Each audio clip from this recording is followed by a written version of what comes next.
On se retrouve donc sur le montage de ce moteur de 1700. Alors j'ai remis bien sûr le vilebrequin, les tôles support moteur, tout ça, tout ce qu'il faut, et puis bien sûr le bloc galet métallique, donc avec toutes les entretoises.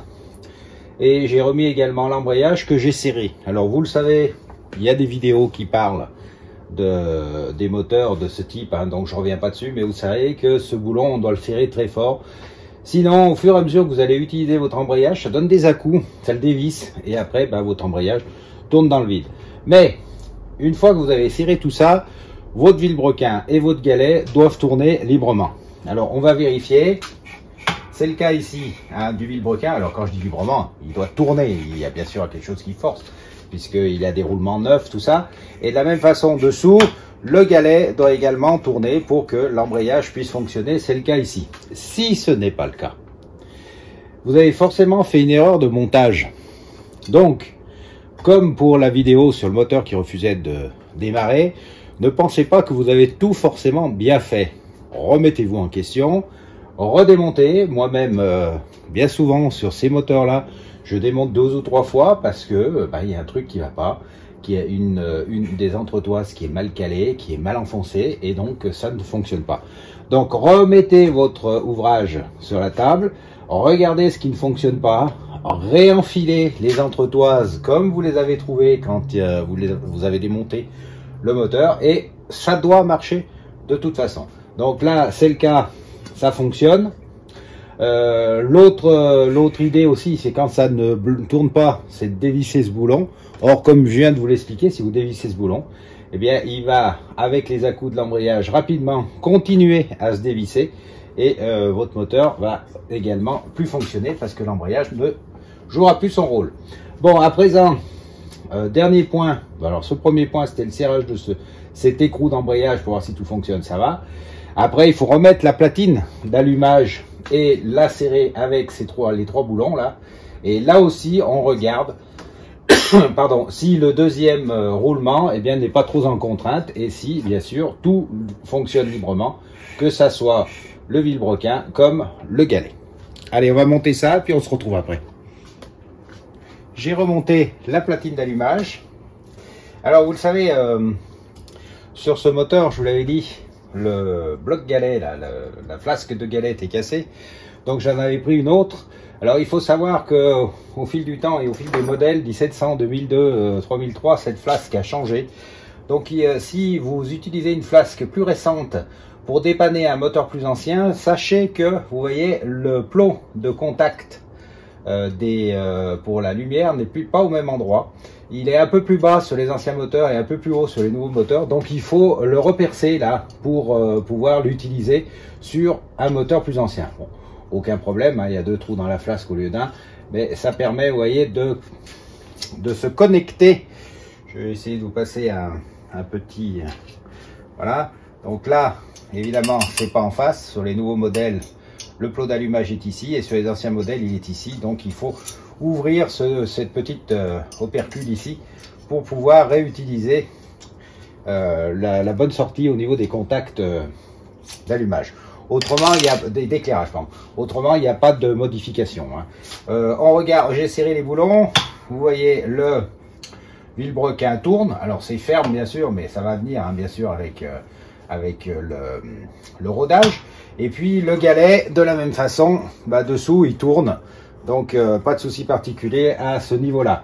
Moi, ce que j'aime bien sur ces moteurs, c'est qu'à cette étape, je mets tout simplement une perceuse avec le boulon ici et je fais tourner pendant 3-4 minutes le moteur pour en fait un petit peu rôder le bas moteur, que ça prenne un petit peu la place. Alors on met un petit peu d'huile bien sûr pour pas que ça tourne à sec bien sûr. Donc là on met peut-être un petit peu d'huile là derrière, vous voyez. Et puis là après on fait tourner et au bout d'un moment on sent effectivement que ça se libère quelque peu. Donc c'est ce que je vais faire à présent. Et ensuite je continue le montage de ce moteur avec le reste, c'est-à-dire le montage de la partie de l'allumage, donc les différentes bobines. Et après je passerai bien sûr de l'autre côté pour monter le carter et le haut moteur. Voilà, des petits conseils comme ça, vous faites comme vous voulez. Mais c'est vrai qu'à ce niveau-là, c'est bien de voir si il va bien s'appairer et s'il va bien fonctionner par la suite. Allumage monté, réglé, pas de problème, une belle étincelle. Donc on va continuer à présent plan avec le remontage donc du cylindre et bielle et compagnie. Bon, je profite du remontage de la bielle pour répondre à certaines questions sur les jeux de bielle. Alors là, bon, c'est une bielle à bac bronze, hein, mais c'est pareil pour une bielle à cage. C'est un Solex, mais c'est pareil ailleurs. Le jeu latéral, c'est-à-dire de droite à gauche, peut exister. Vous l'entendez là. Hein, il est possible que la bielle bouge latéralement. C'est pas un problème. De toute façon, la bielle va être guidée dans le cylindre par le piston. Elle va forcément rester le plus droite possible. Ce jeu, c'est un jeu de fonctionnement, c'est normal. Par contre, s'il y a un jeu vertical, de haut en bas, alors là, c'est pas normal. C'est qu'il y a un problème. Donc là, en l'occurrence, vous voyez, il n'y en a pas, et il ne doit pas y en avoir, sinon, bien sûr, la bielle va prendre de plus en plus de jeu, va taper en haut, bon, vous allez avoir une salade de bielle. Alors, si vous avez un jeu vertical, ben, il y a plusieurs explications. La bague est usée, ou le roulement de bielle est usé, dans ce cas-là, il faut le changer. Le maneton est usé, ça arrive aussi, ou c'est pas le bon. Et dans ce cas-là, il faut vérifier si c'est le bon et éventuellement le changer. Ou alors, eh bien, il peut arriver que le vilebrequin, enfin l'axe du vilebrequin, soit également usé. Et eh bien là aussi, il faut changer le vilebrequin. Alors pourquoi ça s'use cet axe de vilebrequin? Eh bien, des fois, le maneton grippe sur l'axe du vilebrequin. Et puis, ben, il grippe, mais ça continue quand même à fonctionner, donc ça usine en fait l'axe de vilebrequin. Donc voilà, jeu latéral, pas de souci, jeu vertical, non, on n'en veut pas. Voilà, un petit truc au passage. Hein. Bon, maintenant je vais finir de remonter. Voilà, le cylindre est monté. Donc bien sûr, j'ai utilisé la cale hein, pour aligner les carters, monter le piston, le cylindre. J'ai également enlevé la pige de calage et j'ai mis tout de suite le boulon pour boucher cette pige, comme ça m'évite de l'oublier par la suite et dire tiens pourquoi le moteur n'a pas de compression ou démarre mal. Voilà qui est fait. Maintenant on va passer au montage de la pipe d'échappement. Alors on met une pipe d'échappement normale, c'est en ça que le moteur va être bridé. Alors il aura un 3 transfert, ce sera un 1700 en 3 transferts avec un galet métallique. Mais il sera bridé au niveau de la bride, c'est-à-dire je ne vais pas lui mettre une pipe race, je vais lui mettre une bride normale, donc il va y avoir un rétrécissement là de l'admission et de l'échappement, ce qui va donc brider ce moteur dans des proportions entre guillemets normales pour un 1700 et pour que le reste bien sûr suive. Alors on peut avec un galet métallique et un 3 transfert en 39,5 monter une pipe race sur ce genre de moteur. C'est un peu moins fiable, donc enfin c'est un peu moins fiable. Non, c'est pas le mot. Le mot est que ce moteur va partir en fait chez un client en Allemagne et qu'il sera très difficile de revenir en garantie sans faire des frais. Donc avec le client, on a préféré assurer sur un bon fonctionnement coupleux que sur des performances pointues. Voilà. Pour dans d'autres cas, j'aurais proposé sans problème cette modification et donc un moteur un peu plus péchu au client. Mais bon, bien sûr, c'est une question après de distance. Voilà, c'est pour ça qu'on a fait ce choix. À partir de là, je vais monter donc cette pipe et puis on passera au montage de la culasse. La culasse, c'est toujours un petit peu compliqué sur ces 1700 avec l'accumulation de petites pièces là pour le décompresseur. Mais bon. On va le faire, hein. La pipe est montée. Alors, petite précision, hein, je monte un joint de pipe perf tout à fait traditionnel. C'est pas le joint qui va bien sûr faire la bride, hein, c'est la pipe.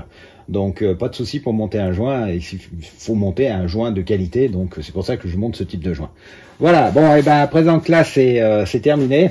Ce que je vais faire, je vais entamer le montage, bien sûr, de la culasse. Eh bien, le moteur a été remonté, donc le carburateur, culasse, la pompe, Bon, je reviens pas dessus, hein, vous avez des vidéos qui vous montrent ça. Alors là, bien évidemment, le fil de bougie ne sera pas comme ça. Il y aura un antiparasite. Et puis, bien sûr, le réservoir n'est pas celui d'origine. C'est un réservoir que j'utilise pour les essais. Parce que vous pensez bien que pour les essais, je ne vais pas mettre le beau réservoir repeint à neuf. Pour éviter, bien sûr, de l'abîmer. Alors la pompe a été refaite, on va voir, dans un premier temps, on va faire un petit peu tourner pour voir s'il n'y a pas de fuite, parce que ces pompes peuvent avoir des fuites un peu de partout. Alors bien sûr, les écrous, bon, c'est ovale, c'est assez rare, mais là aussi ça se sert moins bien que des boulons, donc il peut y avoir une petite fuite derrière, une petite fuite ici, une petite fuite à l'avant. On va voir ça. On va faire tourner, regarder si l'essence arrive au niveau du trou de gicleur. Et puis on va aviser. Allez, on fait ça en direct. Va-t-il démarrer? Ta-ta-ta. Alors, je vais faire arriver le câble de la perceuse. Go!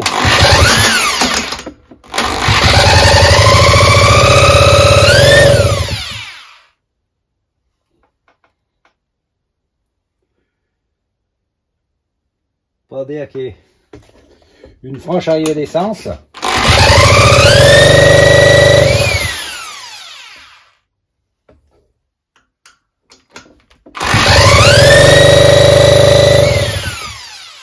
Non, pas d'arrivée d'essence, alors vous voyez. On va donc démonter la durite de refoulement pour voir si ça arrive ou pas. Et puis je vous reprends. Deuxième essai. Alors j'ai renettoyé la pompe. Il y avait toujours un petit peu des cochonneries. C'est vrai que les pompes anciennes faut vraiment les décaper à fond. L'essence arrive à présent au niveau donc du tuyau de refoulement. Et puis eh bien elle arrive aussi, parce que j'ai fait un petit peu tourner, vous le voyez, au niveau du gicleur. Alors maintenant on va voir si il démarre. On va remettre le gicleur. Voilà. Et on installe, on réinstalle la perceuse. C'est parti.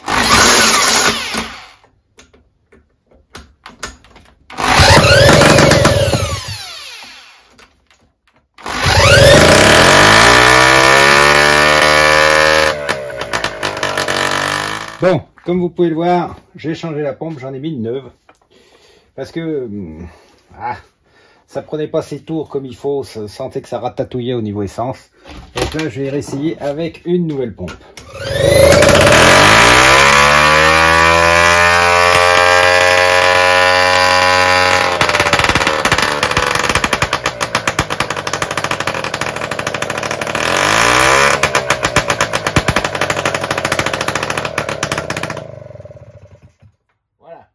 Une bonne pompe à essence, un bon diffuseur, un moteur qui tourne.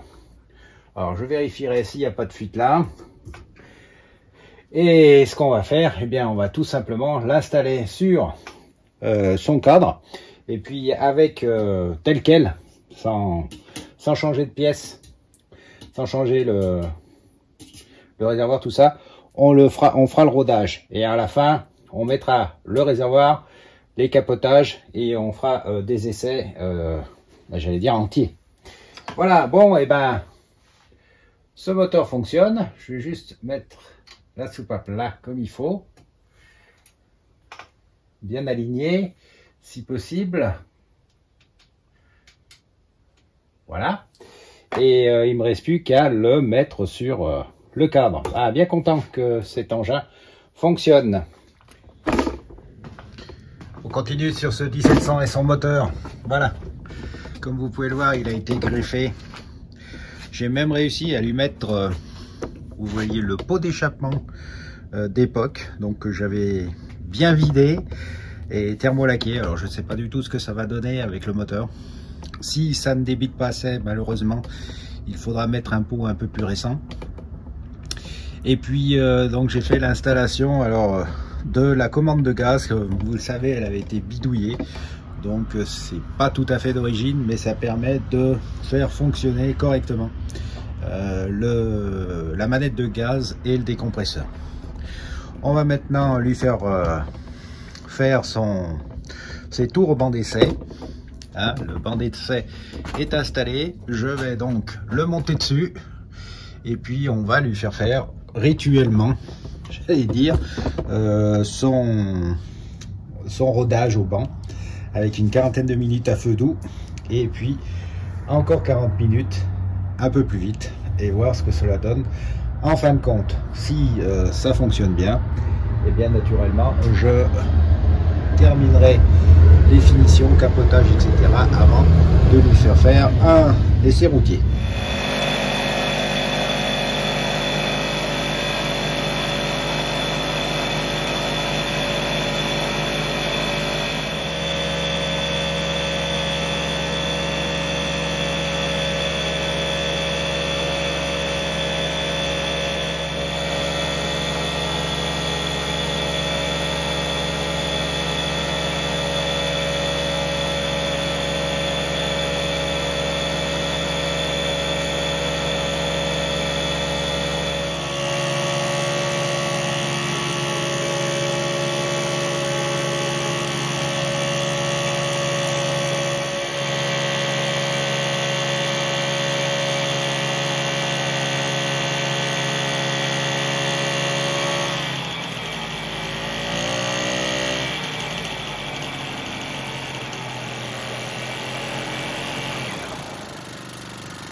Et ben voilà, il vient de faire ses 2 fois 20 minutes de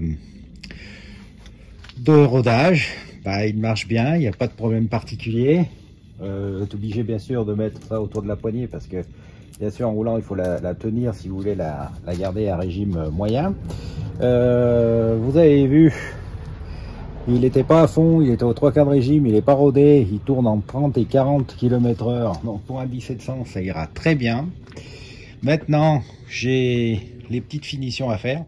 Alors bien sûr remettre les capotages, les phares, le capuchon de bougie, la cloche de filtre à air, etc. Regardez également s'il n'y a pas de problème particulier sur moteur, fuite et autres. Et puis mon Dieu, il sera bon pour faire un petit essai routier avant la livraison à son propriétaire. Voilà. Si vous aimez, vous partagez, vous likez, vous commentez bien sûr. Si vous avez besoin de pièces, n'hésitez pas, la boutique de l'atelier est là pour vous. Et puis si vous voulez nous suivre au jour le jour, on a notre Insta qui nous permet bien sûr de communiquer avec tous nos abonnés. Voilà, merci d'avoir suivi cette vidéo et à bientôt pour la finition de cet engin et pour d'autres choses.